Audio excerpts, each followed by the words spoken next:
पूछें बैरून मुल्क पाकिस्तानियों से क्यों मेरे साथ खड़े हैं, क्यों उन्होंने इतने इतने बड़े मुजाहरे किए जब मेरी हुकूमत को हटाया गया।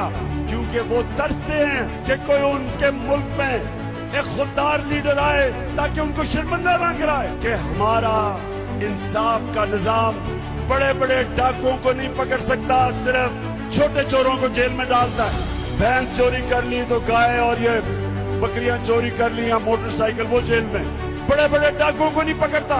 ये है पाकिस्तान का अलमिया। मेरी कौम, जब तक एक मुल्क में अदल और इंसाफ, ताकतवर को कानून के नीचे हम नहीं लेके आते, मुल्क तरक्की नहीं कर सकता।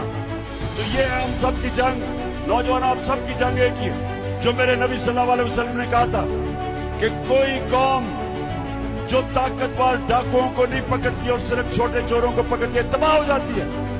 और जब तक हम इन दो बड़े खानदानों को जो 30 साल से इस मुल्क को लूट रहे हैं और जो आज ऊपर आके बैठ गए हैं और जिन्होंने भी इनको बिठाया है, इस मुल्क की तारीख इनको माफ नहीं करेगी।